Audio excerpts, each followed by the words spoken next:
Lord, with our decisions, and we just pray that you'll be with those that aren't here for whatever reason. We pray that you be with Chairman, Lord, that he's ill this morning. We ask that you touch his body, and I know there are many others that are not feeling well this morning. We just ask you to touch them. Be with those, Lord, that can't be here for whatever reason. We just ask that you'll wrap your arms around them and take care of them. And again, we just thank you, Lord, that we can be here today and to take care of our nation's business. And we just ask you to guide and direct it. In your name we pray. Amen. Thank you, Michelle. Secretary Treasurer, Mr. Barker, can you please do the roll call? Lloyd? Here. Zach? Michelle? Here. Guy present. Callie? Here. Joseph? Absent. We have a quorum. Thank you. Next, we have reading, correction, and approval of minutes and phone polls. And for the record, there will be 3 different sets of meeting minutes. Madam Chairman, I move to approve the minutes of Saturday, May the 21st, 2022. We have a motion by Lloyd Buffalo to approve the meeting minutes. Second. Second by Michelle Newton. Do we have any discussion? All those in favor say aye. Aye. All those opposed? Any abstentions? Motion passes.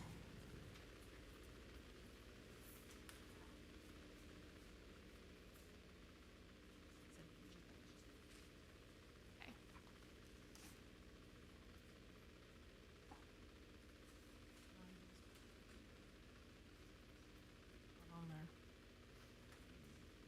Okay.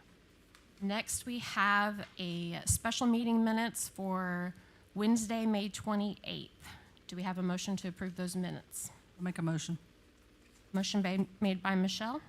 Do we have a second? Second by Zach Turley. Do we have any discussion? All those in favor, say aye. Aye. All those abstain? Abstain. 2 abstentions. All those opposed? I missed that one. Okay, motion passes by majority. Next, we have special business committee meeting minutes for Wednesday, June 1st. Do I have an approval to accept those meeting minutes? Make Or a a motion? I'll make a motion. Motion by Michelle Newton. Do we have a second? Second. Second by Lloyd Buffalo. Do we have any discussion? All those in favor say aye. Aye. Aye.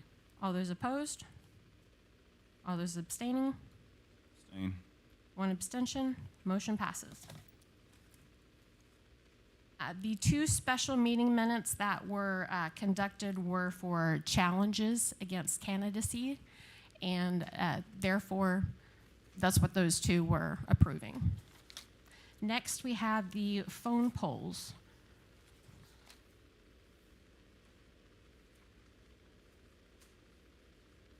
I guess we can go down the line like we normally do. Michelle, will you please take the first phone poll? The first one was the repository acquisition. Just a brief explanation. The Bingham Sand and Gravel offers to deed their parcel to the nation for $1 since there's nothing they can do with the parcel with the repository located in property, on our property. We have initiated quote requests that the Phase 1 work as recommended by the EPA. The Phase 1 work can start at the phone pole passes. That is the, sorry, I'm trying to adjust to some new readers, I apologize.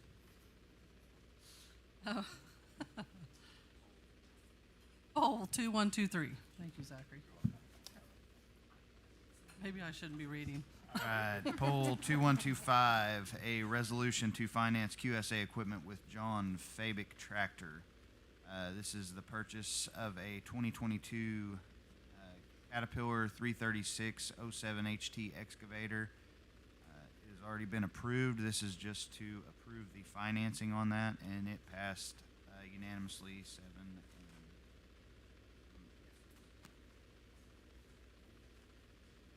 Poll 2149. This is a poll for a new telephone phone system for our IT department. The old system we had lacked licensing, tech support. Our older phone system was antiquated and needed to be replaced. This passed unanimously. The next one is poll 2268, and it is an acquisition of undivided fee interest in 13 tracts of land. And there was, it was approved across the board.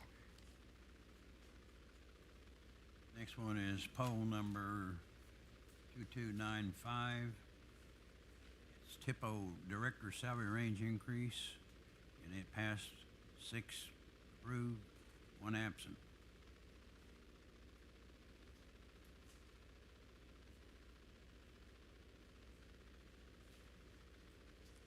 Next is poll 2296. It's also for the TIPO Compliance Specialist, and it approved with 6 and 1 absent.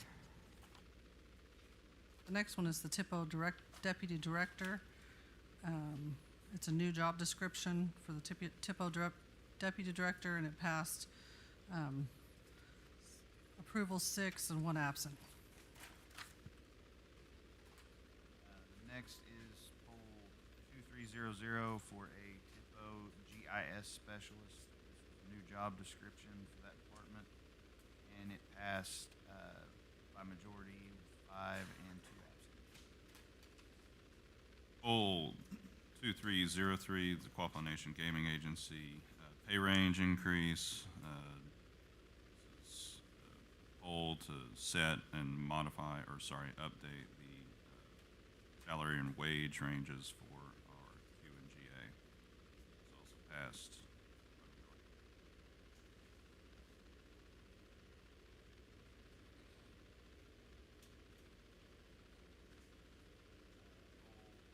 2315 is a field engineer job description.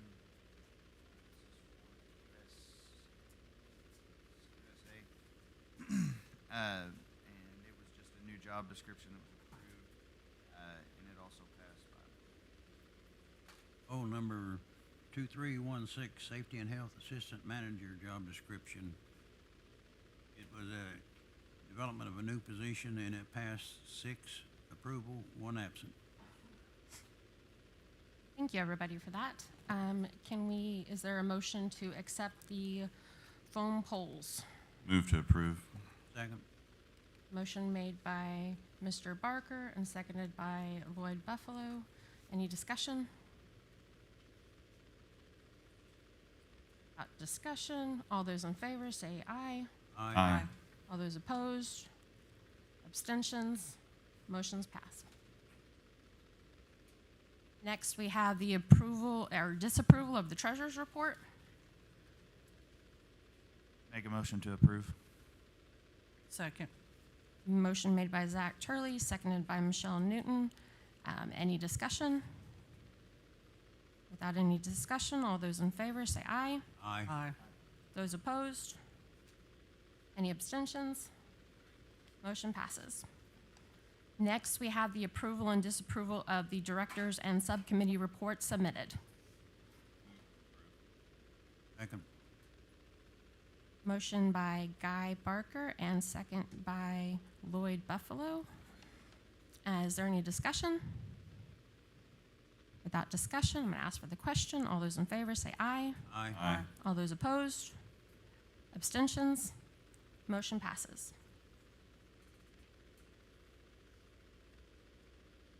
Next on the agenda is the chairman's report. And the chairman is not here to give that. So we will move on to the accounting report by Mr. Eric Boone.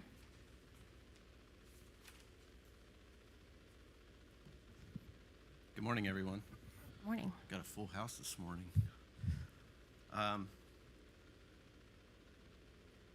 So for the month of May, the general fund received $2.3 million, bringing our total for the year to $15.4 million. Expenses from the general fund in May were $1.8 million, bringing our total for the year to $16.5 million.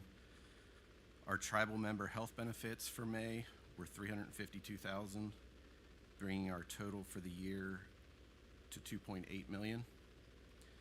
Social services benefits for May were 182,000, bringing our total for the year to 1.9 million. And our education expenses for May, these are like semester funding, was 57,000, bringing our total for the year to 677,000. And in May, we received 750,000 in distribution from our QSA, Quapaw Cattle, Food Services, those tribal enterprises, bringing our total for the year from them to 2.15 million. Does anybody have any questions?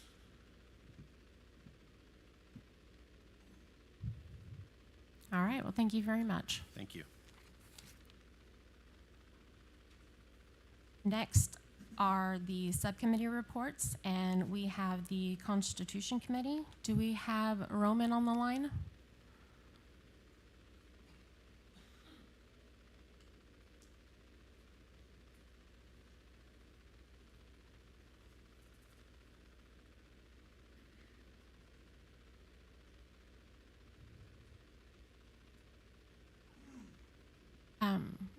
Next, I was going to, Mike, would you like to mention anything about the powwow?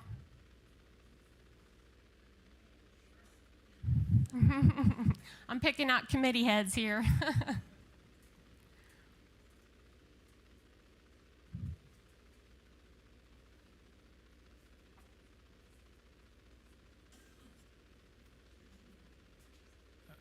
Good morning. Now, of course, powwow's going to go on July 1st through the 4th, so I guess everybody knows that. So, if you can, in the next week or so, please come and work on your camps. We only got 3 guys working on the grounds right now, and if you can weed eat your camps for them, that'd be great. It'll help out. I think we got some volunteers coming in over the next weekend, and they're going to help, so if you can. I know some of you are older and can't do it. If you got some young people in your family that like to weed eat, tell them to come weed eat. It'd be great.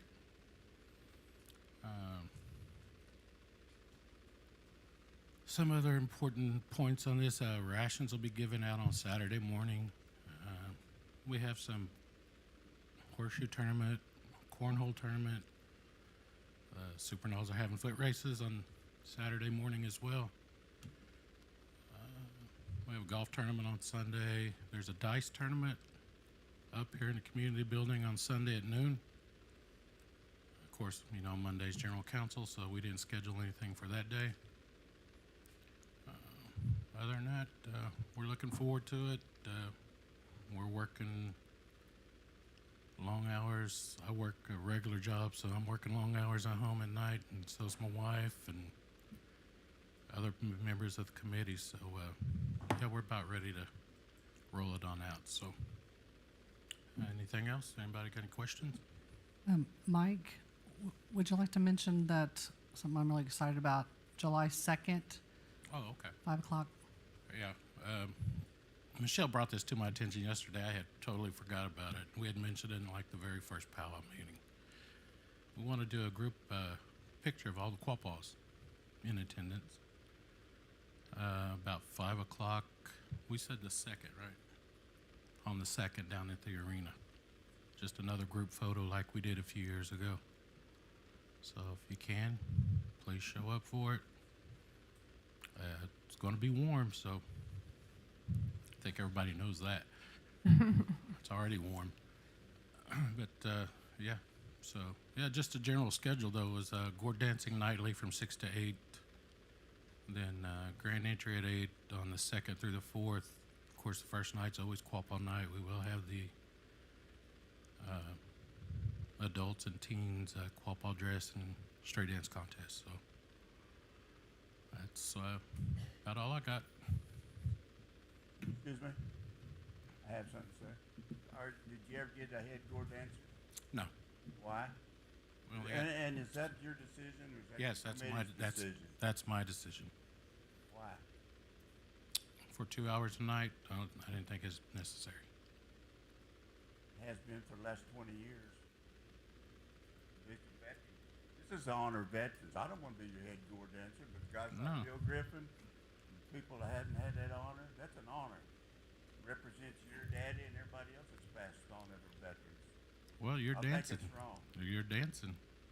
You're a veteran. You're honoring veterans as well, so we're having it. So Not that we need a head gore dancer. You ain't got to pay him if that's out of your budget. no, that's not the point. What's the point?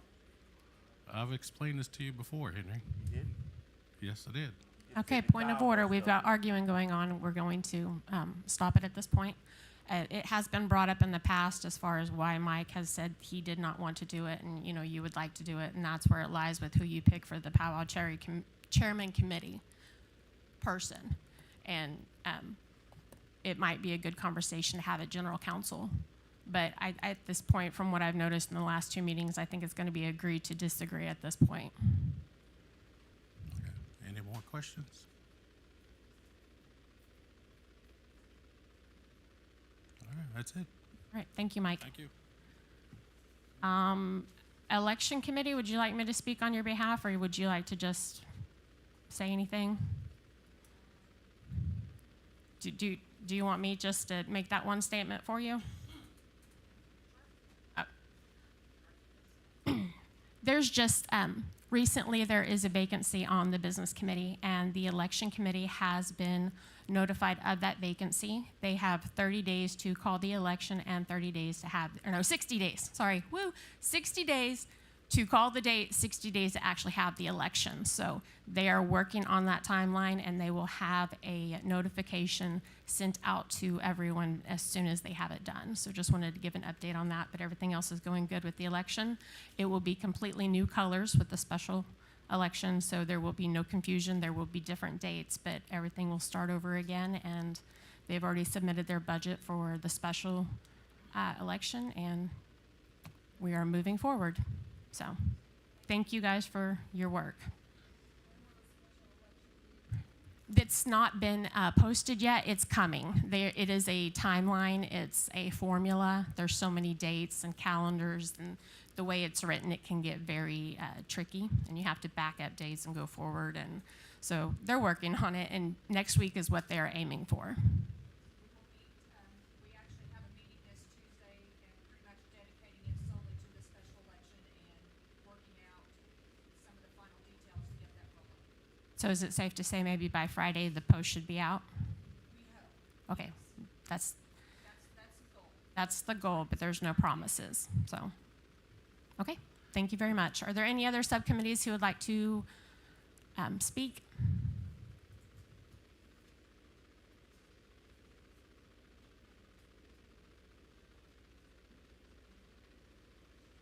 Okay, next on the agenda is new business. And first up, we have Resolution 061822, Resolution Ag Lease. Would anybody like to read this one? A resolution to authorize the leasing and use of trust restricted land located under the jurisdiction of the Quapaw Nation for agricultural purposes, and to authorize the execution of the lease on behalf of the Quapaw Nation. We have a motion to accept this resolution. Move to approve. Motion by Mr. Barker. Do we have a second? Second. Second by Michelle Newton. Any discussion? Without discussion, we'll call for the question. All those in favor, say aye. Aye. All those opposed? Abstentions? Motion passes. Next, we have Resolution 61822B. Chairman, that's a resolution to authorize the sale of the Quapaw Nation restricted interest in Chad in the Cortez and the consolidated number 3 Chat Pile located under the jurisdiction of the Quapaw Nation. The amount would be $500. The nation owns a minimal amount of the Chat. Move to approve. Motion by Mr. Barker. Do we have a second? Second. Second by Ms. Newton. Any discussion? Call for the question. All those in favor say aye. Aye. All those opposed? Any abstentions? Motion passes. Next, we have Resolution 6/1822C. This is a resolution to amend Resolution number 122921-F to update the lease amount and authorize the use of trust restricted land located under the jurisdiction of the Quapaw Nation for agricultural purposes, and to authorize the execution of the lease on behalf of the Quapaw Nation. Move to approve. Motion made by Mr. Barker to approve. Do we have a second? Discussion. Chairman, in the title of the resolution, the word behalf is spelt wrong. Okay. Would you like to amend your motion to accept that correction? Yes. Do we have a second to approve Resolution 6/1822-C with the correction mentioned? Second with the correction. Seconded by Zach Turley. Any more discussion? Without further discussion, I'm going to ask for the question. All those in favor say aye. Aye. Those opposed? Any abstentions? Motion passes. Next, we have Resolution 6/1822-D. This is a resolution enacting the Quaponation Adult Guardianship Code. Do we have a second? Move to adopt.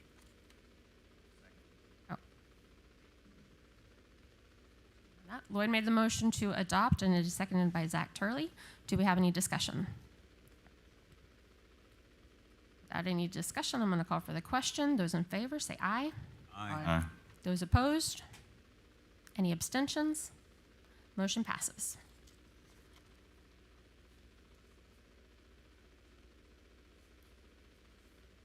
Next up is Resolution 6/1822-E. A resolution enacting the Quapaw Nation Children's Code. I'll move to adopt Resolution 061822-E. Motion made by Zach to adopt Resolution 6/1822-E. It's been seconded by Lloyd Buffalo. Is there any discussion? Without any discussion, I'm going to ask for the question. All those in favor say aye. Aye. Aye. All those opposed? Any abstentions? Motion passes. Next, we have the 6/1822-F resolution. Madam Chairman, Yes. that's a resolution authorizing an application to the U.S. Fish and Wildlife Service for the fiscal year 2022 Tribal Wildlife Grant Program. I would move to adopt. Got a Second. motion by Lloyd Buffalo and a second by Mr. Barker. All those are any discussion? Call for the question. All those in favor say aye. Aye. All those opposed? Any abstentions? Motion carries. Next, we have Resolution 6/1822-G. This is a resolution authorizing the retention of the Conflict Counsel. And Madam Chairwoman, I would like to make a motion to table this resolution. Okay. Second. We have a motion on the floor to table Resolution 6/1822 by Ms. Newton, and it has been seconded by Mr. Buffalo. Is there any discussion? Without further discussion, we're going to call for the question. All those in favor say aye. Aye. Aye. All those opposed? Any abstentions? Motion passes to table this resolution. Next, we have Resolution 6/1822-H. Also like to move to table. Motion has been made by Mr. Barker to table 6/1822G, And it has been seconded by Zach Turley. Did I say the wrong H? I was like, I had H in front of me, but for some minute I went back to G, so my apologies. H, to be tabled. Do we have any discussion? I'm going to call for the question. All those in favor say aye. Aye. Aye. All those opposed? Any abstentions? Motion passes. Next, we are on to donations.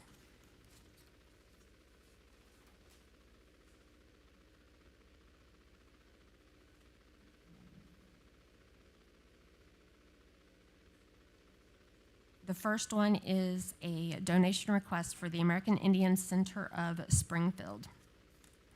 It's a local-based organization that is serving the needs of Native Americans in the Springfield area. The donations help in the form of a grant or by donating goods and services. It's to benefit a powwow, or a benefit powwow. The request is $500, and the American Indian Center is covered under a 501c3 corporation. They've got the powwow scheduled for Saturday, July 23rd in Springfield, Missouri. We did 500 on this last year. Are you, I'm not sure. Did we participate in this last year? Pretty sure we did. I feel like we probably did, yes. And they are nonprofit.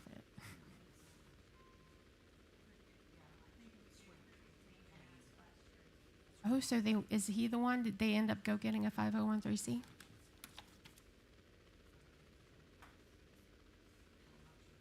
Or is that tricky wording?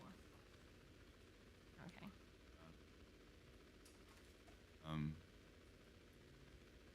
I'll move to approve the donation request. Okay, we have a motion by Mr. Barker to approve a $500 donation request. Do we have a second? Second. Second by Zach Turley. Do we have any discussion? Call for the question. All those in favor say aye. Aye. All those opposed? Any abstentions? Motion passes. Next, we have a donation from the Broken Arrow Intertribal Veterans Association.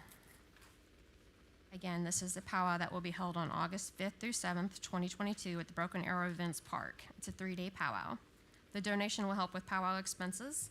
The sponsorship range is anywhere between $150 to $10,000.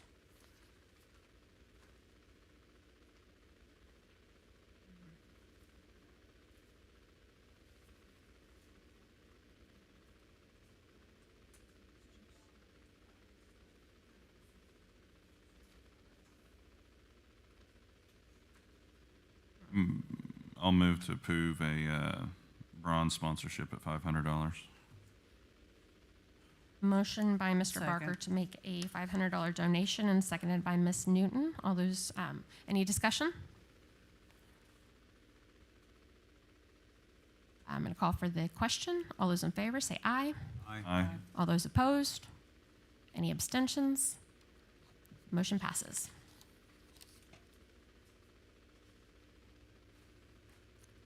Next, we have a donation request from Christine Supernaw, and there was a typo on this one. It is for $500 to promote and preserve the culture of the American Indian and to honor all veterans named after Louis Angel, the last hereditary chief of the Quapaws.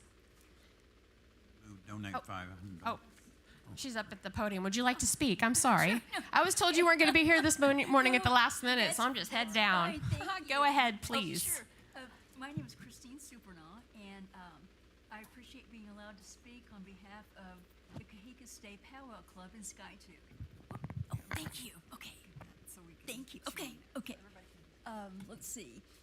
We're happy to announce that after an absence due to COVID, we will be having the powwow this July 29th, 30th, and 31st in the same location, northwest of Skytube. The club was started by our great uncle Bill Supernaw in 1969, who was the grandson of Kahika State. We are requesting $500 to help with our expenses. The downstream will continue to have their ad on the inside cover of the program, and I have some that I can show you what the previous ad. And let's see. And we're asking for 500 for donations. Great, and that's it. Just, if any questions?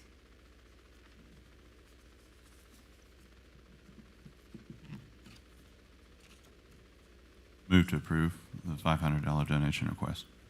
Second. We've got motion by Mr. Barker to approve and a second by Lloyd. Do we have any more discussion? I'm going to call for the question. All those in favor say aye. Aye. Aye. Those opposed? Any abstentions?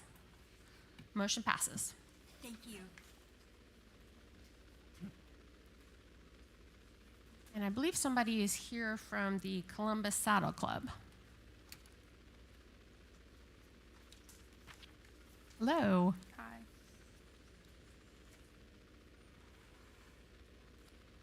I'm running for Rodeo Queen for Columbus, and I'm part of the Saddle Club, and I was requesting $750 because I have to make $2,000 in sponsorships. And with this, you guys would get a 4x8 sign that's up for an entire year, listings on a scrolling electronic signage board, 10 tickets, a sponsorship announcement at every event, and listings on the rodeo handbills.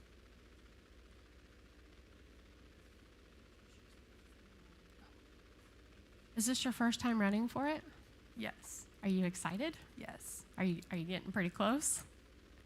I'm still a little ways, but I'll make it. Good. Very exciting. Very exciting. And you are also our, wasn't she the Easter Bunny? Very good. She's a very good She sure Easter Bunny. was. That's all I'm going to say. So That was sorry. one hot job, too. It was. My apologies. All right. So we have a request up here for, she is requesting $750 for sponsorship for the Saddle Club Rodeo. And Shodio. I seen that in there. Shodio? It's like a practice for rodeo.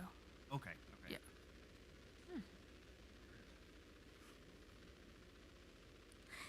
Chairman, I would move to donate $500.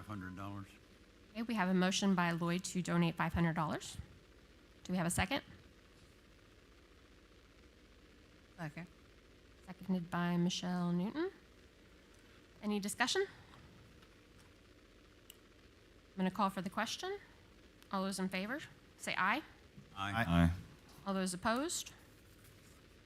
Abstentions? Motion passes. Thank you. Thank you and good luck. Next, we have the Santa Fe Indian Market Southwest Association for Indian Arts donation. Their request is for $1,000. It is to the SWAIA Centennial Celebration. The event helps bring Native arts to the world. The sponsorships range from $25 to $5,000.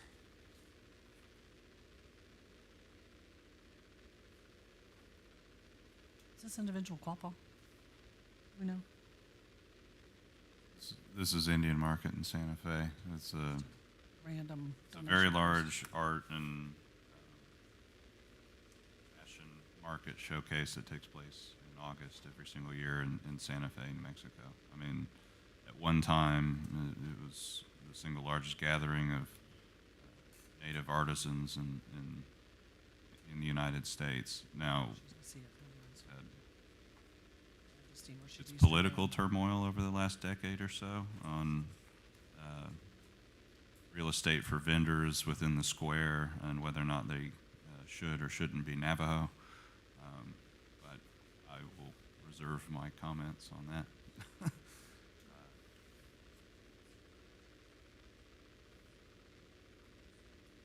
So I don't see that our participation is necessary. And I've been a lifelong attendant of this.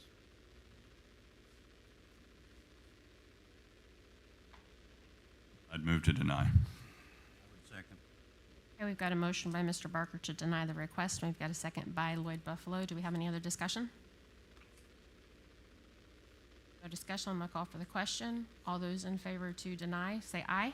Aye. Aye. All those opposed? Any abstentions? Motion passes. To deny.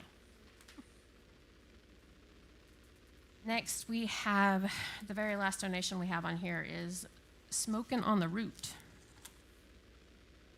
This is a sponsorship request for the Smokin' on the Route annual event in Miami, Oklahoma. Sponsorships range from $10,000 to $500. The event will be held July 29th and 30th. It's at the annual Route 66 Heritage Festival.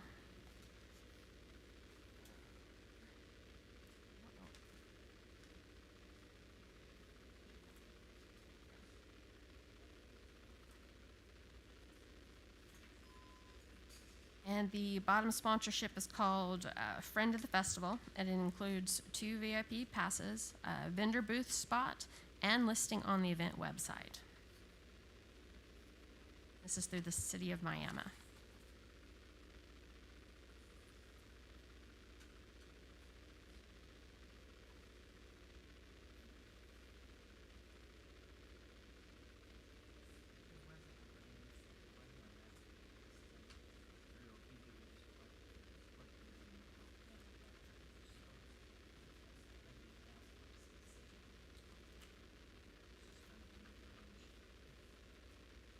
Called the Miami, Oklahoma Route 66 Heritage Festival.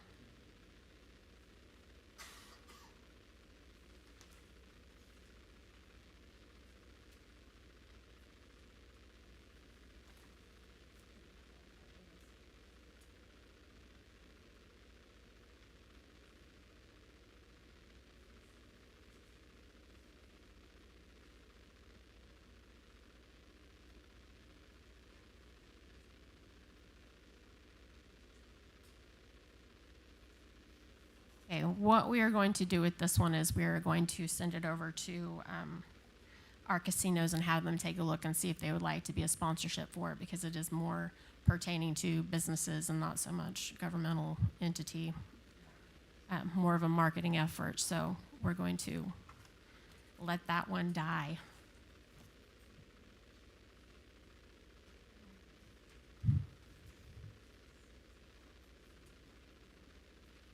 Before we go into closed session, we have the Constitution Committee, Roman, on the line. Roman, would you like to go ahead and give your report? Yes, good morning. Can you hear me? Yes. Great. Sorry I was late. I overslept.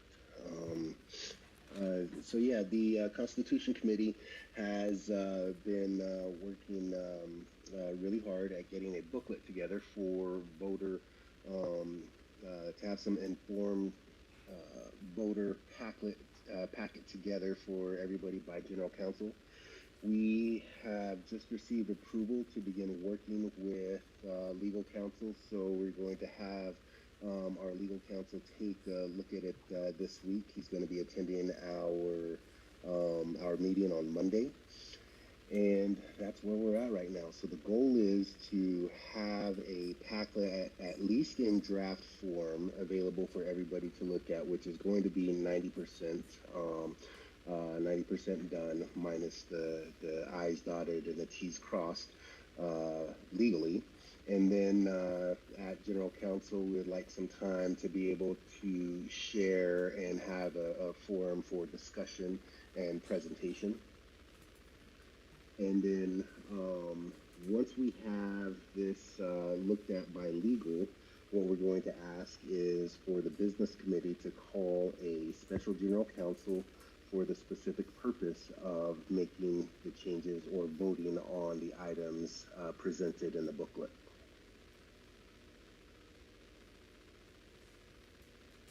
So you're saying that you would like to present at General Counsel, then after that have a special General Counsel to make some changes? Did I hear that correctly?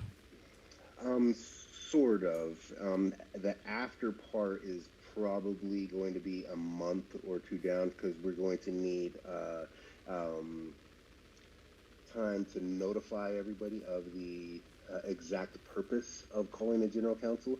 So we can't just roll into a special General Counsel. We're going to just probably going to need we're thinking 60 days. I believe the governing resolution and our precedents only require 30. But being that this is a big ticket item, we would like everybody to have additional time and opportunity to make plans if they'd like to attend or get our votes together.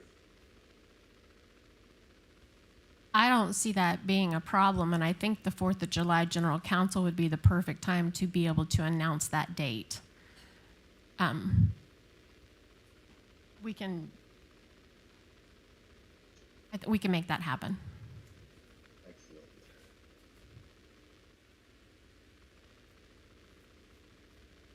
And that's all I have. Does anybody have any other questions? Yes, Betty has a question for you, Roman. Thank you. I was wondering, we have the compensation committee that is going to present at general council as well. And I'm wondering if we are going to vote on salaries ahead of a job description that might be in the Constitution. So that's my question. Thank you. We need to talk to legal more about this on the correct approach for this.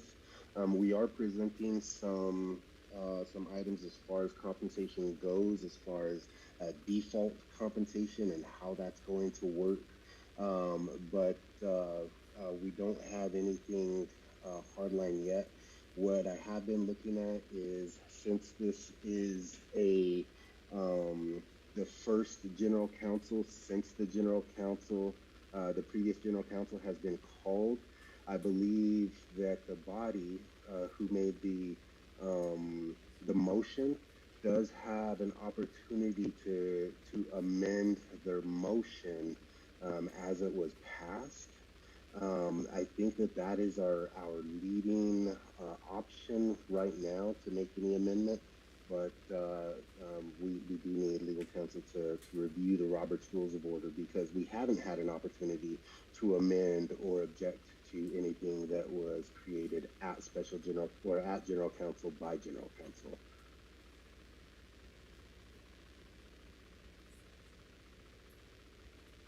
Okay, thank you very much, Roman. Does anybody else have any other questions for the Constitution Committee? Okay, we are good on this end. Thank you, Roman. Thank you.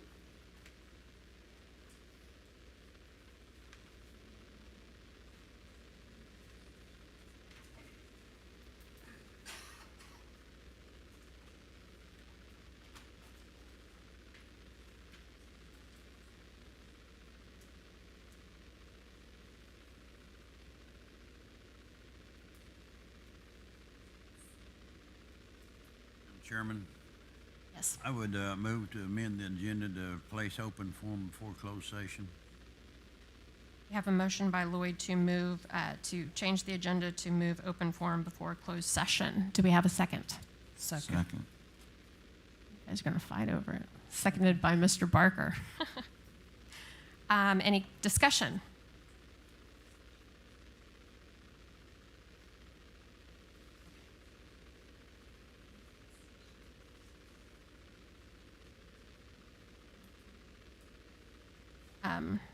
All those in favor, say aye.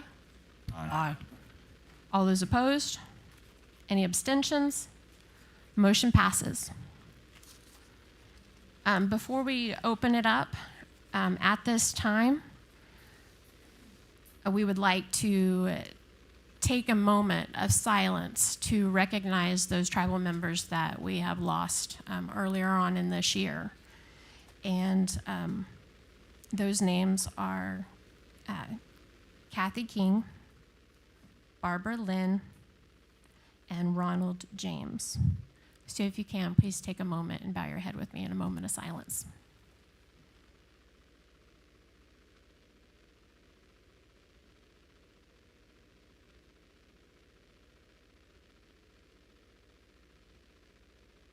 Gunagay.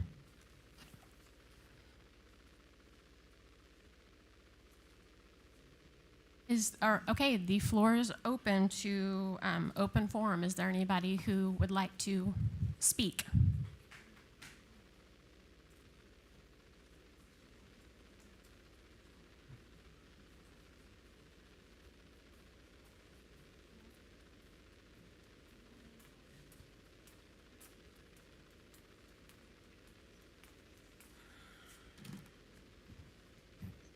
Hello, Miss Abigail. How are you doing today? I'm good. I'm good. It's come to my attention that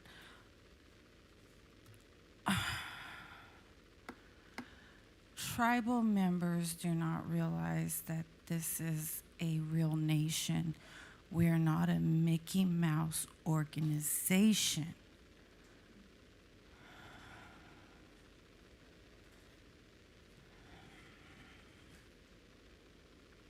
They're citizens of a nation.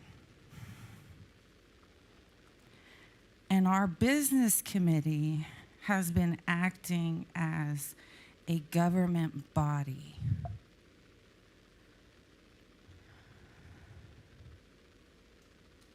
Half of them don't understand that, don't grasp that.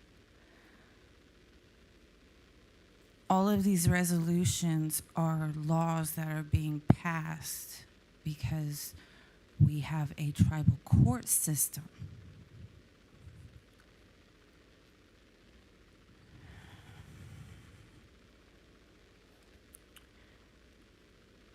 For as educated as our people are, they lack education in being who they are.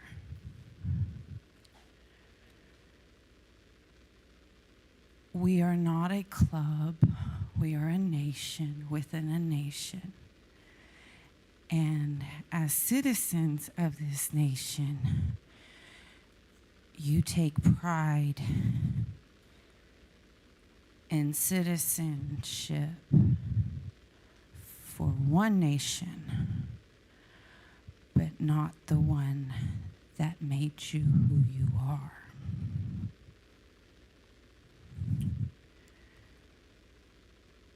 These people up here have to fight every day because all it takes is one act of Congress to take your right to be who you are away from you.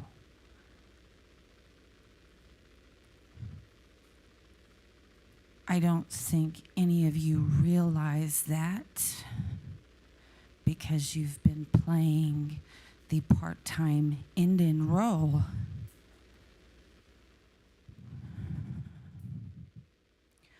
I truly hope that all of you show up to General Council because it is truly time for us to start participating as a nation.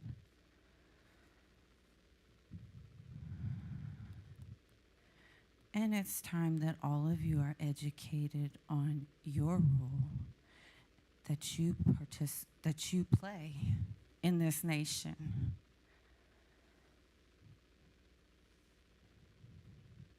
You can probably say the U.S. Constitution and you can recite the Pledge of Allegiance, but you don't even know that you are a nation that the federal government recognizes standing alone.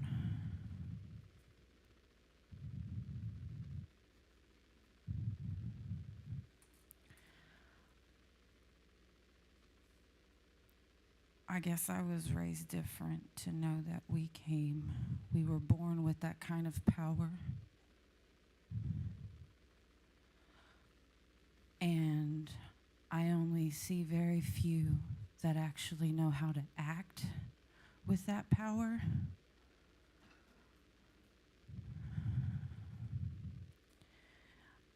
I see a lot of you throwing around political parties that do not pertain to you.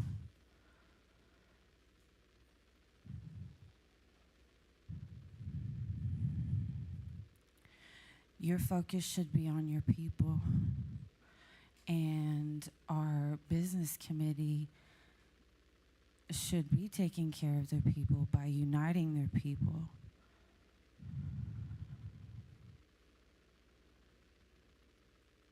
We can always agree to disagree, and it's right that we all have our own opinion, but we need to remain humble and understand one another. We are not ugly people. We are not jealous people. We are not greedy people. But somewhere along the way, money became a big object.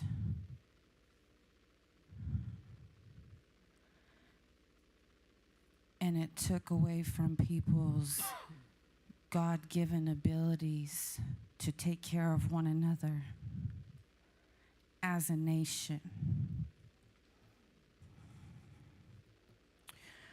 But I really hope you all read the governing resolution. I hope that you read the treaties,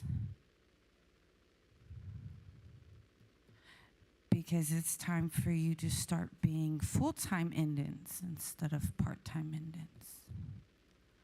Your blood doesn't count. That's all. Thank you, Abigail.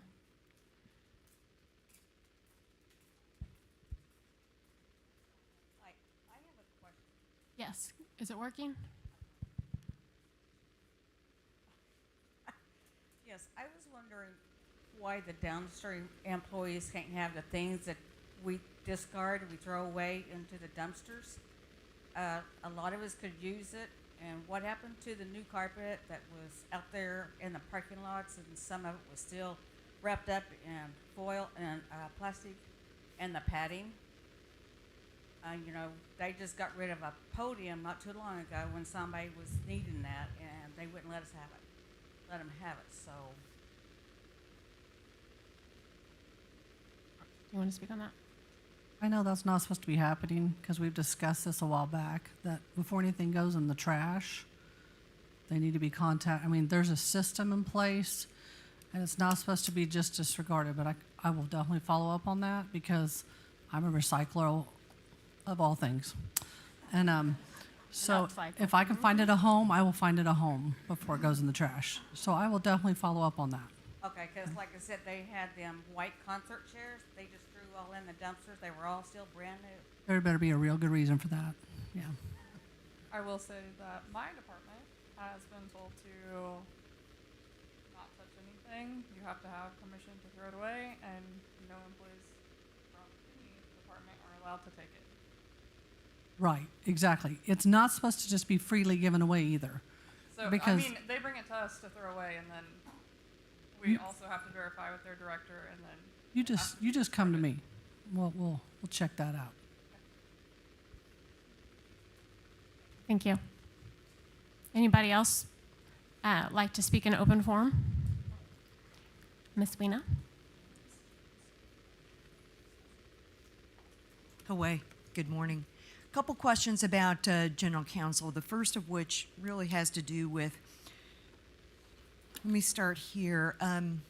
Last year, obviously, there was a motion made for the Compensation Committee, and you know, we learned a little bit in that process, so that's kind of the nature of my question, and it's really around who will be the designated independent parliamentarian for GC to help all of us to ensure that our motions are complete, in good form, and something that can be enacted upon in a positive way. So we've talked about this, and like you said, the formation of the committee itself, it would have been October of 2020, but with the outgrowth of what I would refer to as primary committees, whether that be a Constitution Committee, Election Committee, Compensation Committee, and Business Committee, the need for, like you said, an objective parliamentarian increases. We, with our general counsel, general legal counsel itself, the firm Whitten and Burge actually have about 3 in-house attorneys that specifically specify in parliamentary procedure. They offer services. They're the residing parliamentarians at Choctaw Nation, Chickasaw Nation, their version for sort of their version of a general council meeting as well. So we've had these initial conversations with them. Hopefully we can have somebody there to make sure that we have fully enshrined, motions of completeness. Any concerns about them not being able to be present that day? I'm just looking for Plan B. Yeah, not yet. I mean, we haven't got anything firm back from them, but we do have other options. So. Great, good. Next question, still on General Counsel. So we know that, we're all experiencing it, prices for food, gasoline. It seems like everything have gone up quite a great deal in the last year. And so my question is really around, has there been any discussion among the BC members to either reinstate the $100 for elders, the $50 for all other tribal members, waiving the check-in security fee at the downstream, anything of that nature to increase people's ability to participate in General Counsel and the powwow without breaking the budgets? From all I can speak on that, to my knowledge, what we have is the room rates that are available at cost to tribal members. The bottom is $45 for your standard room, and that's what it costs for us to flip it. So that's what we're offering to our tribal members. Everybody is going to get a gas card again as well. That will hopefully, take care of getting to and from. Beyond that, of course, we're going to take care of our elders there. We've got, a gift for them. We're going to be serving breakfast. And just from past experience, when you start giving away prizes and stuff, it has pros and cons to it. And I don't want to, I'm sure everybody has their own opinion about that, but that is what we know so far. So what other suggestions did you have that we might be able to pull off? Especially that waiving the check-in fee at the downstream, at least for those guests who are staying there. Sometimes that $100 is really, it's a heavy, are you talking about for, what's it called? The deposit. The security deposit? So this is a tough one, because we have had members in the past where we have historically allowed check-in without a credit card for kind of a security deposit for the room itself, and we've had individuals leave with all the bedding, towels, and all the consumables for the room itself. Winds up turning a $45 stay into about a $500 or $600 stay. It's broken.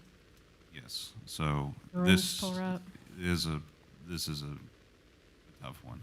From that, I understand the $100 is a tough one for some people. Hopefully, and if it's going to be a significant issue, try and contact us. We'll try and find a way to work around it. If $100 is going to break the bank for you, but we will need to figure out some way to secure the room as well. Great, thank you. I appreciate that. There are a few people that have reached out to me on that particular topic, and I said, well, at least we can kind of bring it up, talk about it, and determine what options there might be. And then my last question on the GC is, my assumption is that it will be restricted to tribal members only. And my question is really around, is there an exception available for tribal members who may have mobility issues, hearing issues, where they need the assistance of perhaps a non-Quapaw member to be able to participate fully that day? Well, we have had that brought up in the past, and there's not been an issue with somebody's caregiver being there, helping them get around and doing things like that. It was really condensed for COVID purposes, and really trying to make it an in-person meeting, but still be safe about it. So we did put the restrictions there for that, but I do not believe anybody up here would have a problem with a caregiver assisting a tribal member. Great. Thank you. I appreciate that. Last two questions pertain to Bear. I know that there was the subcommittee on Indigenous Peoples hearing on March the 31st that went really well. I think we got a great update in April. And at that point, Chairman stated, or I'm sorry, I think we learned in that there would be some sort of a language markup process taking place in subcommittee that was expected to be completed by the end of May. I've not seen anything that reflects changes since that time, so I was hoping we could get just a general update about how the bear authorization bill, H.R. 4715, is moving through subcommittee. So I was up in D.C. a few weeks ago and was able to stop in and speak with sort of our legislative representation up there. Our issue managed to get pushed back since we were, I guess, it got brought up for hearing, and whenever we got to legislative, losing my train of thought, the committee work week that they had, kind of in the third week of May itself, where normally they would have this markup procedure itself. This issue didn't get taken up in committee itself. My understanding is that they almost completely relegated their time to joining with Department of Justice to handle the funding requests from the 5 tribes as well as Quapaw for increased funding for McGirt-related prosecutorial needs and law enforcement. There was a petition that we participated in for up to $308 million worth of funding. 62 million was ultimately funded out of that request that would be moving forward to appropriations for this fiscal year. My understanding is that took up almost the entirety of the work week for that Indigenous subcommittee. And we continue to have new communications with individuals within kind of House Natural Resources. Chairman Grijalva's office have started to make themselves more available while we've had not, what do I call, at-length discussion on the mobility of the bill. They are supportive, and at least staff within the committee as well.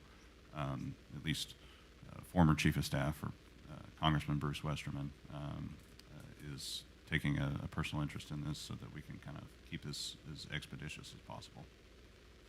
Great, thank you. Any idea when the next markup, I'm not sure I'm saying it right, but the next markup session is scheduled? I'm just trying to kind of have some sort of an expectation. So my understanding is that there's another committee work week in August. Now, this is a House subcommittee bill as well, and this is an election year. There are primaries happening almost every Tuesday in different jurisdictions all around the country. You saw Texas, you had last week. Before that, you had Georgia. So we have what I would call a disjointed committees and subcommittees right now, where if they are not able to completely convene as a whole body, they start kicking the can. Hopefully, when we can kind of get past primary season into August itself, I think we're going to start seeing a little bit more movement, and then maybe a whole lot more movement before November, depending upon what happens politically. And then we might be moving at the speed of light at the end of December or January, depending upon who wins or loses in office. So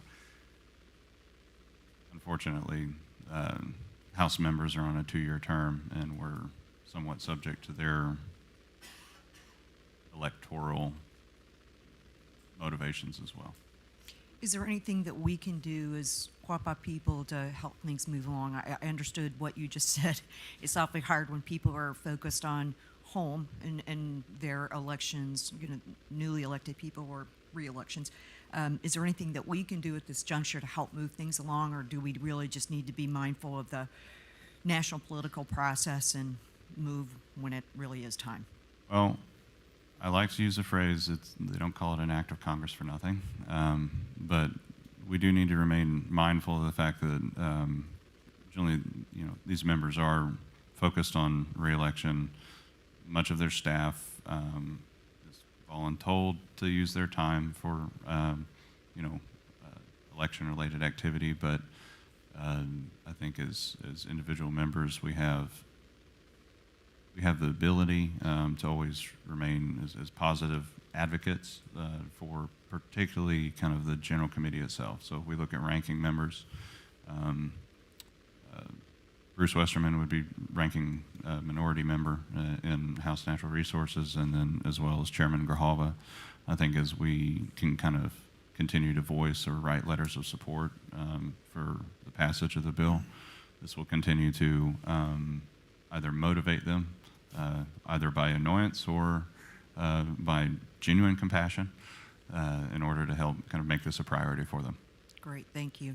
Then my last question this morning, still on Bear. We know that Plaintiff Group 2, comprised of about 50 some odd people, has legal representation. I'm wondering who the legal representation is for Plaintiff Group 1, which is about 5,200 of us. I know that the settlement ink has dried for 2.5 years at this point. My concern really comes from known as well as unknown risks. As this legislation continues to go through the legislative process and ultimately, whenever, and quickly, results in funding appropriated dollars with the Department of Interior. And that's when I get really concerned about those risks, whether I understand them or don't, okay? And I'm concerned about the lack of legal representation from the majority of us. Any thoughts on that? Is that Witten Burridge? So there is no active legal representation for Group 2 or Group 1 at the moment. All of the substantive legal needs of this case are done. Actually, we have a phrase, it's called res judicata, it will not live again, right? And so the issue itself is now purely legislative. And so I don't know what the justification is behind that there's active legal representation for Group 2, but that's not true. Okay, thank you. Gonna go. Thank you. Weena. Is there anybody else who would like to speak in open forum before we go to closed session? Just real quick. I just want to make sure and announce Quapaw Kids Camp is coming up. It's July 18th through the 22nd, and it's ages 7 through 18. So I just want to encourage everyone that has young ones, whether they're children or grandchildren, to encourage them to come to Quapaw Kids Camp. It's going to be a fun time. Billy Bertram does a phenomenal job putting great activities together for these kids for the week. So this year it's going to be nice because it'll be in the summertime, so all kids will be out of school and they can participate. So I hope that we just have a great turnout. Again, just encourage your kiddos to come to kids camp, and they're going to have a lot of fun. Also, just want to remind, I'm excited, July 2nd at 5 o'clock. I would love to see hundreds of Quapaws there to take a group photo. I think it's been too long since we've had a group photo. I would love to see it be an annual thing for our powwow. We do have a photographer that Barry has set up, and so July 2nd at 5 o'clock, encourage your family to be there, as many as possible, Quapaw, so we can get a large photo. So. Thank you. Barbara, would you like to speak? Yes. Good morning, everybody. I have prayed and thought about some of the comments that I'm about to make for about a year. A year ago, last June, as a matter of fact. I would like first to know if there's any update on the hearings and lawsuits for the past business committee members. My understanding is they have a date on either the 29th or the 30th. 30th, okay. Of June. This month. This month, so it should be in 12 days. And it has actively been moving, but as it's a process, and that process can be dragged out, if you understand what I'm saying, and that's just where we're at. Is it's moving forward. We haven't stopped, but June 30th is the next date, And that can be viewed online through our Quixote, I believe. No, I apologize. Where can you see it at? In person. Oh, no, the docket. Not live stream. The dockets is what I'm referring to, are online, so you can look those up as well. Yeah, I understand that the wheels of justice move very slowly, and that's true. You know, my department at the time worked on this for many months, on these issues, some of them.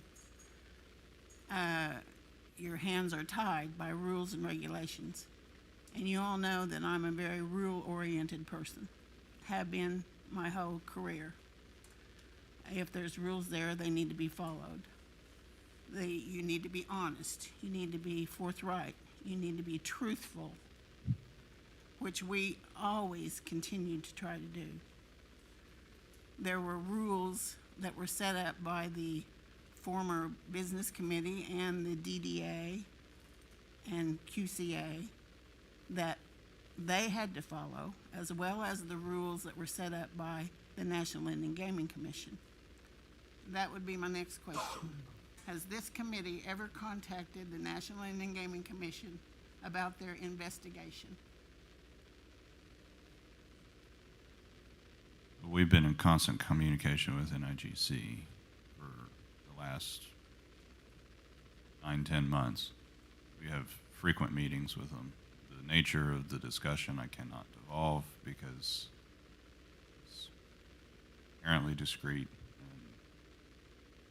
and I can imagine Yes. quasi-criminal in nature. The National Indian Gaming Commission reached out to me, and I met with them in private in Joplin at a public location, public library.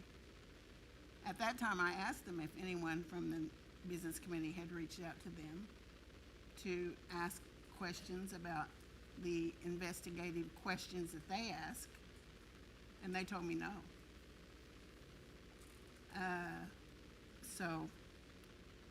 The months may be overlapping there, and they may not be. I don't know when you're saying that you've kept in contact with them. We've had committee representation in front of them multiple times at their Tulsa office. Yeah. Well, they questioned me thoroughly about situations and things that were going on and happening, and we answered honestly as we could, and told them what we knew, what we didn't know. Again, there were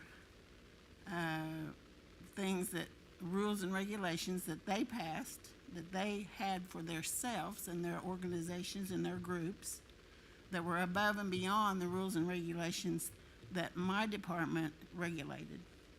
I know that sounds confusing, but we had regulations that we had to go by, and then they made their own regulations that may or may not have gone by what was set up by the government. Now, last June 2021, I was called to a meeting by the business committee, and don't get me wrong, I felt as though this business committee was a breath of fresh air following the committee that we had previously.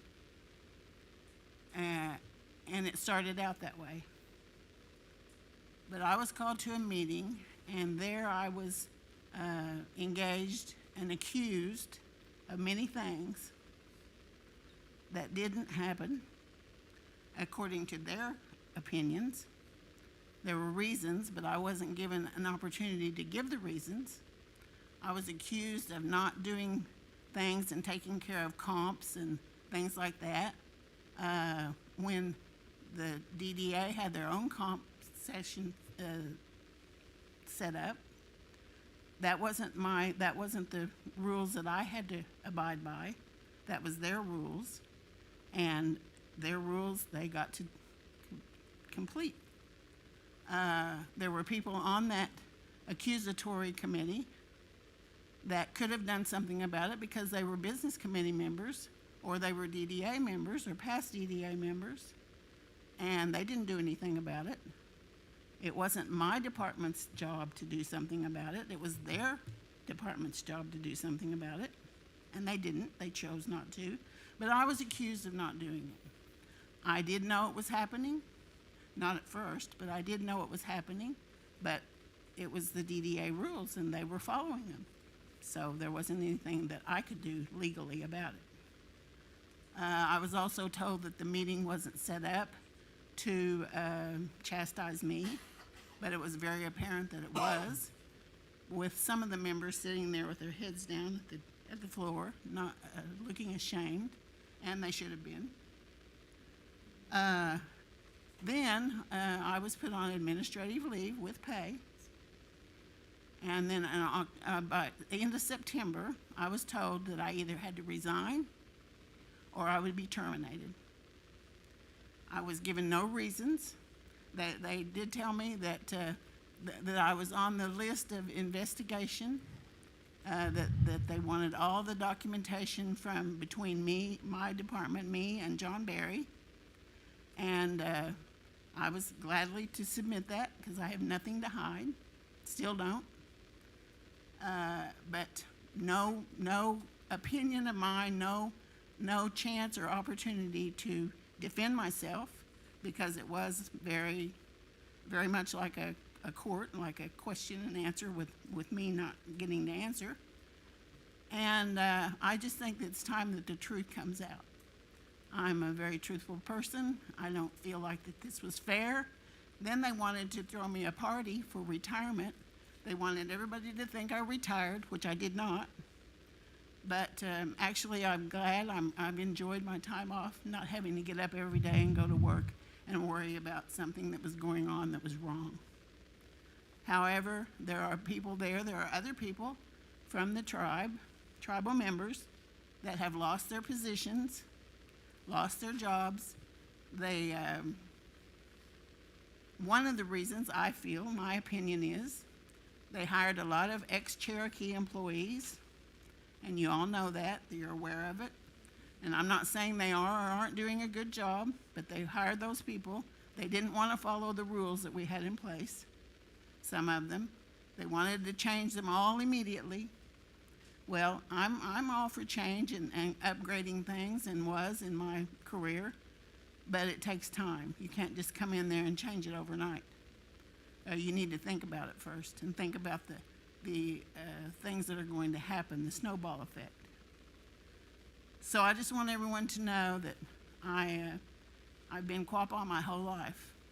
I love my Quapaw people, and I think you all know that. Anybody that knows me knows how I am, and that I'm fair and honest and trustworthy as far as I know.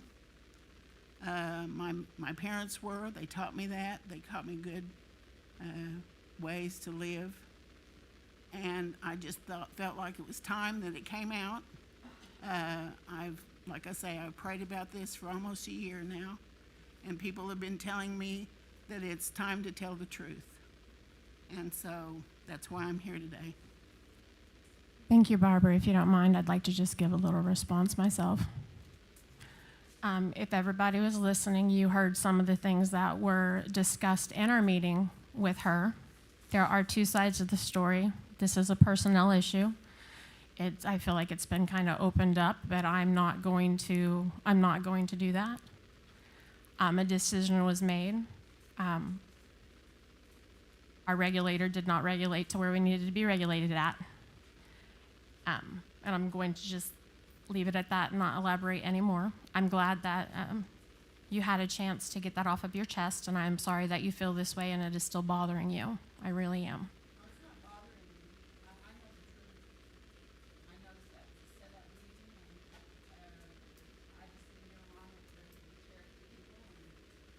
But that's not true, and you were sitting with the board because you're a director who reported directly to the board. And a process was followed, and you also had the opportunity to dispute that process.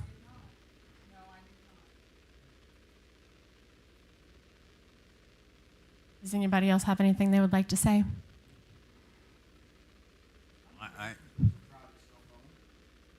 I'm sorry? Sir, we're on a point of order. We're discussing another issue right now. 1 second, please. I would just like to respond. The comments indicated we were replacing Quapaws with Cherokees. I don't know that any Quapaw has been replaced by a Cherokee. My knowledge, I'm not aware of it. We do not handle personnel matters. I used the word indicated.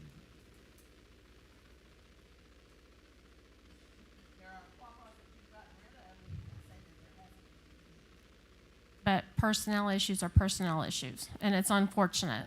And I would love to have more Quapaws sign up and work for our people. But there's not very many out there who are willing to come work with us. We're trying to change that. So if you have anybody who's wants a job, we've got plenty of openings. Please send them our way.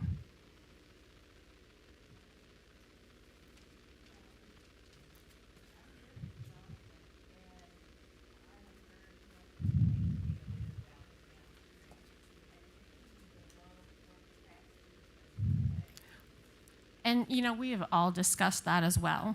And we have to take into consideration, we have and we are looking at all of our job descriptions across the board in every entity. And it takes time. Not only does it take time, but the research and COVID and the numbers and the increase of salary is phenomenal. You go from minimum wage of $7.50 up to $16, and that's really not sustainable when you want to talk about, you know, the economy. And we've looked at things as far as, you know, maybe not giving a benefit packet, but instead of paying for that benefit packet, give them more money per hour.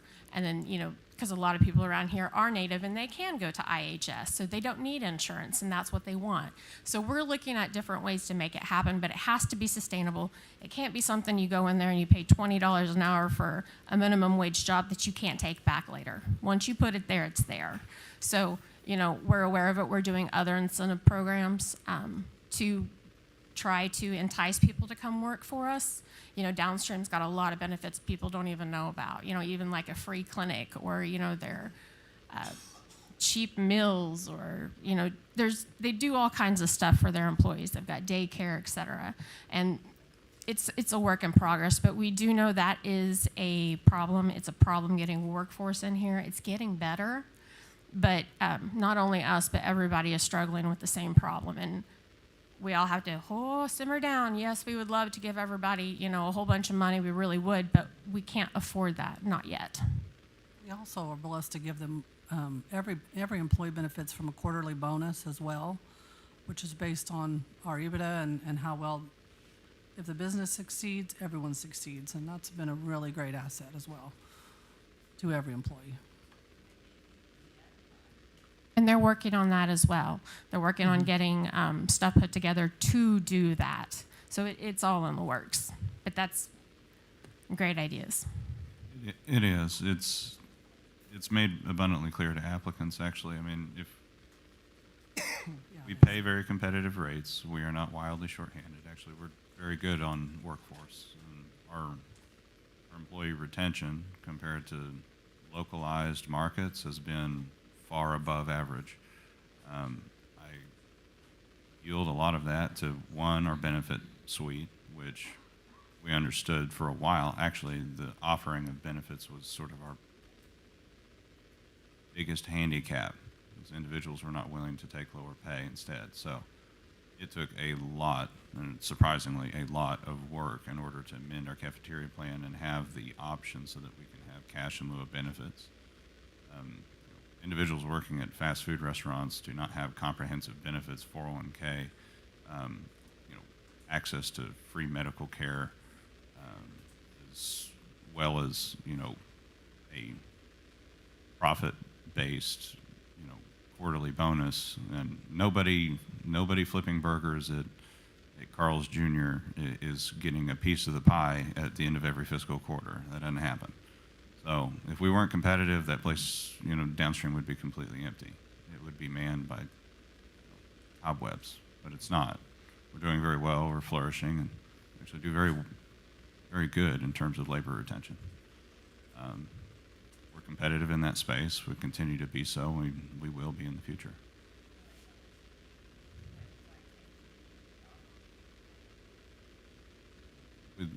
We man a staff of over 1,100 people there on that property. I mean, from a standpoint of job openings and titles themselves would You've got individuals that are transient employees at best would be the best way to describe it, but you know, openings are frequent occurrence whenever you have a business that operates over 1,000 employees.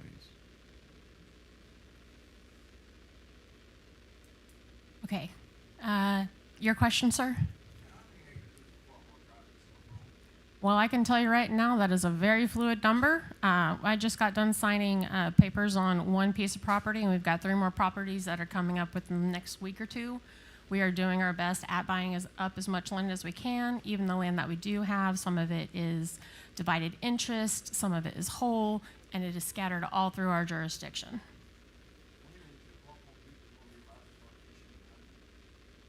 It's actually, we are in the works of growing. We are in the process of trying to get grants to build that department, and we're working on a group of laws. But if you're going to put fishing and hunting out there, you've got to have somebody who can regulate it. So now we've got to get the regulation department put in place, and also, like, going back into it, we've got to make sure we have the money to do that.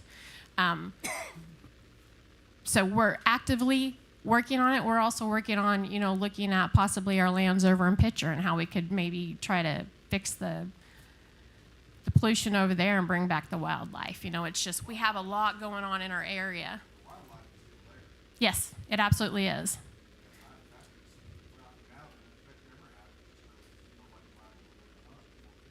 Well, and I'm not going to open up discussion on what I know about that, if you know what I mean. But yes, we do know it is a problem. It is on our radar. We are working on it. We just reviewed some laws the other day, and we had there were some things that we did not agree with that we're not ready for. So it's a growing process, but we are actively working on it. You are absolutely correct. And some of it's farmed, some of it's, you know, shared. It's a checkered board patchwork what we have going on, but we're trying to turn it all one color.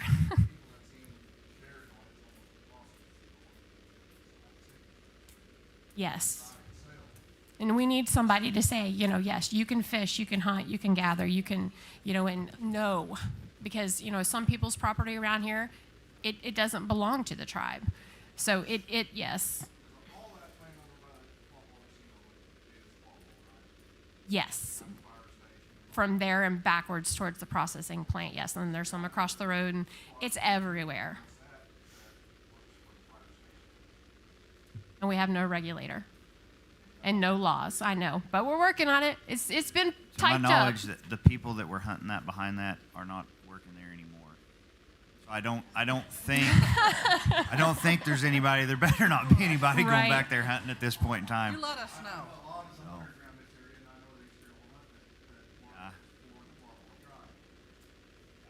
Is it safe?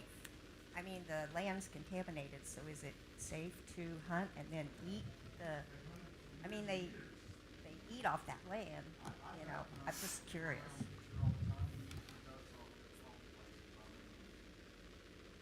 I think the one thing with that, Betty, with your question is, like, the main thing you'd have to look at is you're going to have some kind of regulation on how people go in there. Because if you just open it up to a free-for-all, you'll have somebody in every tree shooting at each other. Right, And, I mean, somebody it'll will just get be a shot. nightmare. So you're going to have to, something we got to work on is trying to figure out how to put some type of a,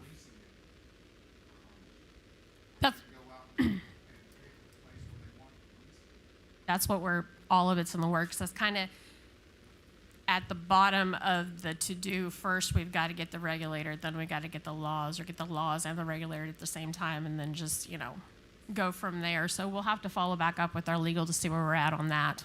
As far as the law part of it, the regulation. I think that kind of, well, I think a lease is going to wind up destroying the incentive that you're talking about, having public access, or public hunting access to tribal members. So, I agree. yeah, I agree.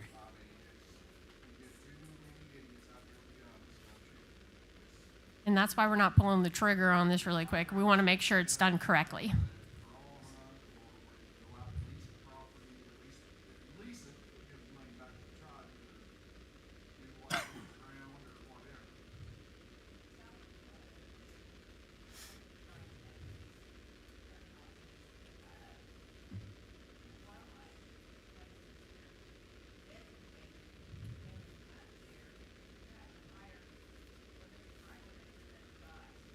That's neat.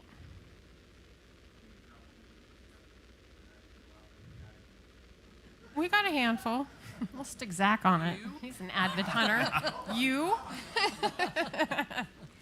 All right, thank you. Anything else on that? Actually, Are we still on the same subject? I'm about to change it. oh, I don't know who was first. I don't know who was at the mic first. I was still with that one. If we are reservation lands and there's technically 96 miles of reservation lands, explain to me why you're assuming that state law applies and how you are paying for land that is rightfully ours. Or did, because of the lawsuits, did you just fork over the land for the little bit of money? I'm not sure what you are does anybody know what she's talking about? On the laws, a while back, I can't remember the exact month, we passed what's called a Simulative Code. So it allows law enforcement, game wardens, any of that stuff to adopt from other codes. Because we did have, when that McGirt decision happened, we had holes in our tribal code as far as laws go that for game animals, things like that. So when we enacted that Simulative Code, it allows them to pull from the state or federal laws to enforce those codes in lieu of ours if we don't have one for that. Go ahead, Guy.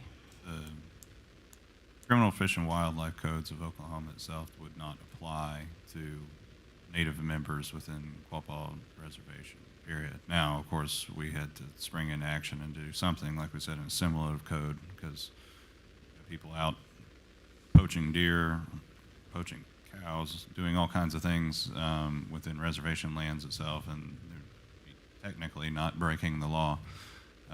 So this is some of the growing pains that have come kind of with the McGirt decision itself, and this is something that we had to address. Now, in terms of an entire framework on this moving forward, this is a Department of Public Safety and law enforcement that we've never had in the past, and it is extraordinarily specialized and nuanced. You know, we have to actively work on wildlife populations, setting limits, having draw tags or blind tags in certain areas as well. You know, I know that we may have individuals that'll, you know, hunt and kill and eat deer or duck, you know, in the picture area, and they turn out just fine. But, you know, look at my family, and we all have cancer.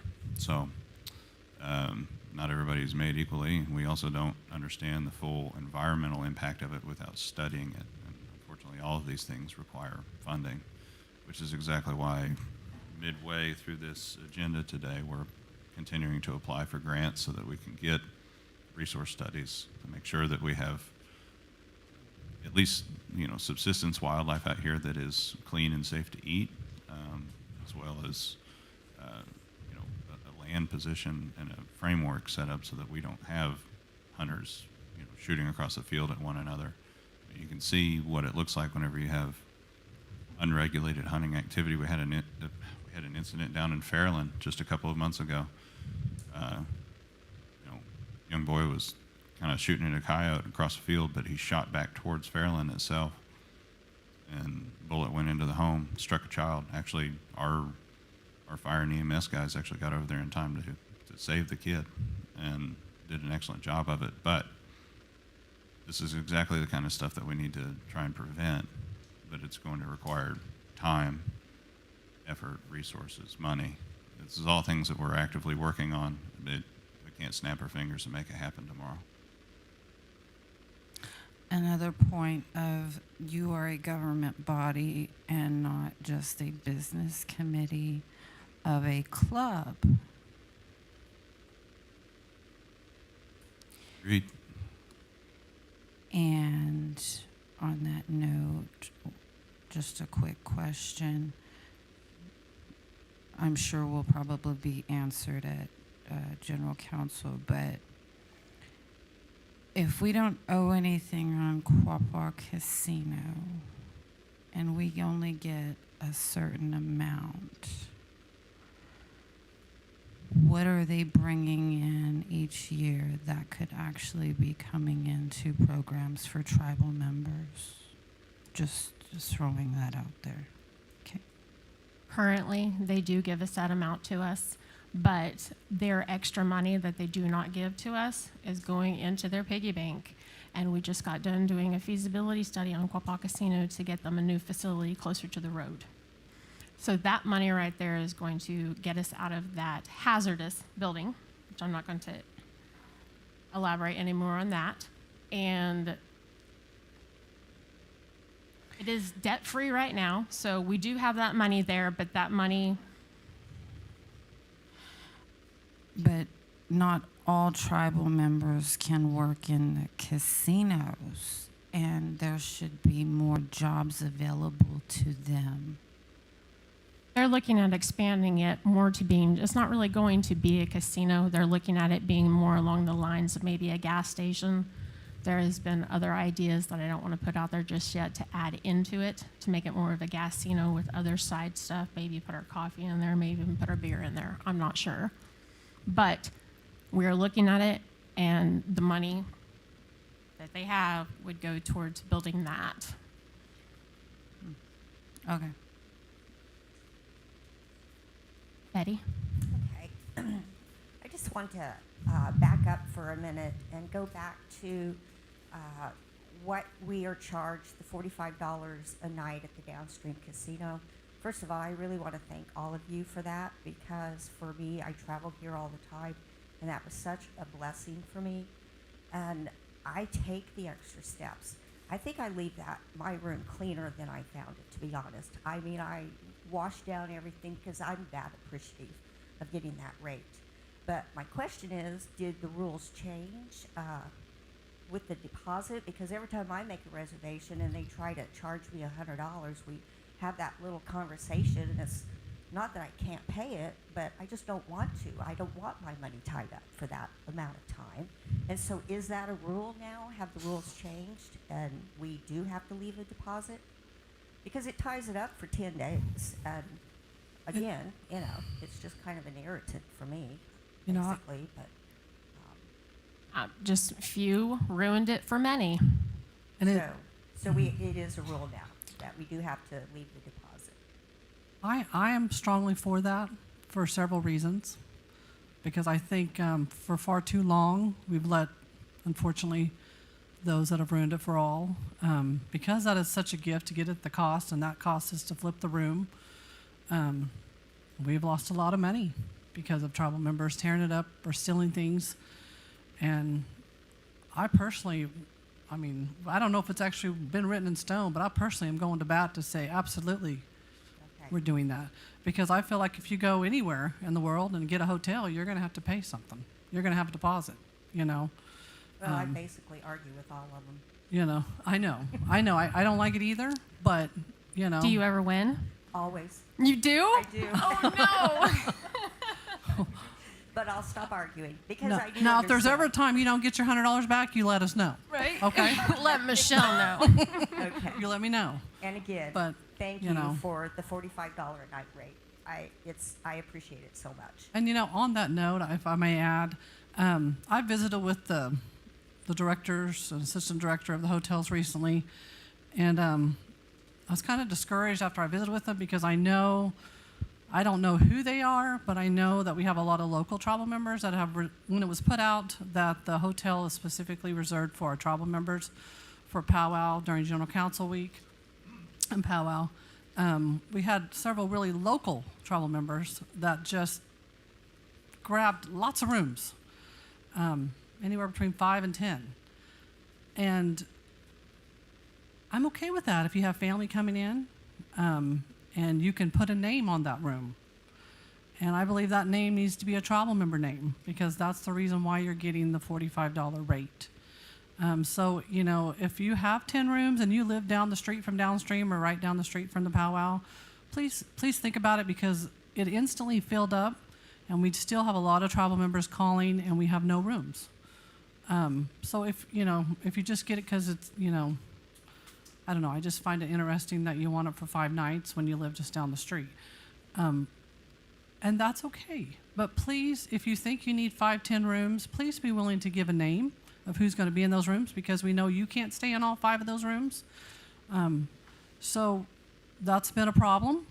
And so I think it'd be, very kind that you please give a name of each person that's going to be in that room. And I say that because in the past few years specifically, those same people have done the same thing, and then the night of or the next night saying, oh, I don't need those rooms anymore. Well, we've lost a lot of money. And again, we're all trying to save money, and we're doing a huge favor, and I'm thankful that we're able to reserve that week for our tribal members. But also, please don't take advantage of it. And, again, I don't know names. I just know that they're discouraged because they have a lot of people calling that are traveling in that cannot get rooms. So if you need the rooms, great, but please give a name.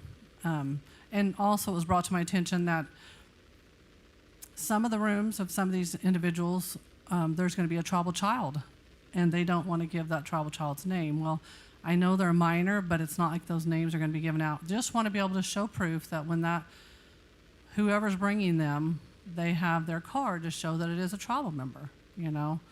It's just being honest and being fair, and I just wanted to throw that out there. So thank you. Thank you. Does anybody else have anything to say for open forum?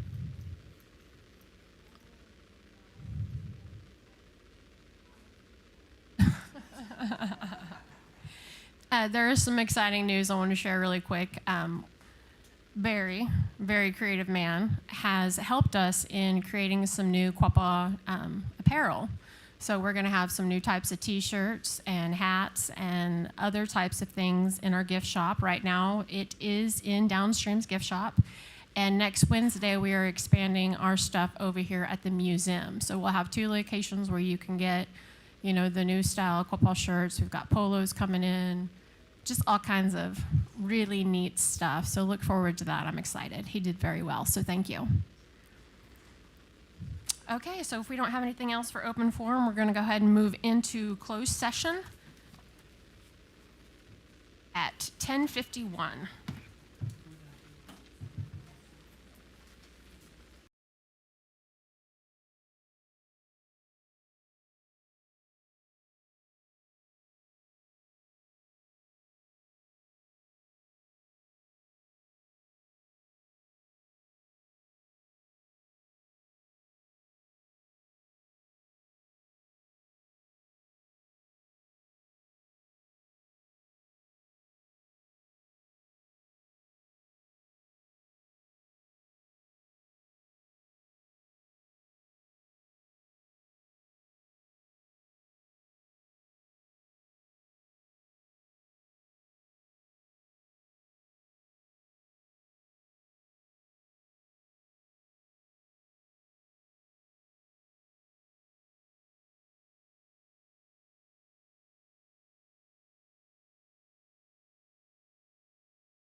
Okay, we are going to go ahead and call the meeting back to order. It is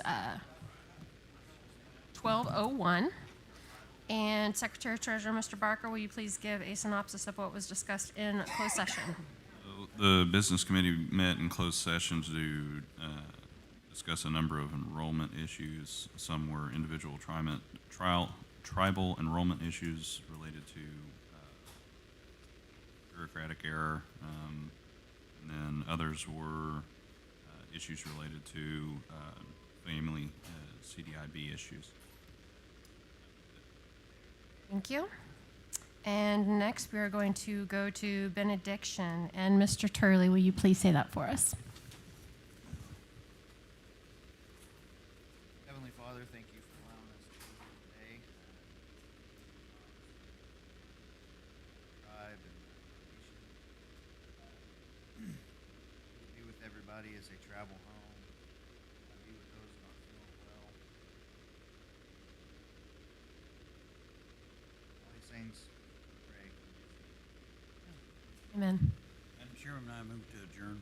Got a motion by Lloyd to adjourn. Do we have a second? Second. All right, second by Guy. All those in favor? Aye. Aye. All those opposed? Adjournment. Thank you.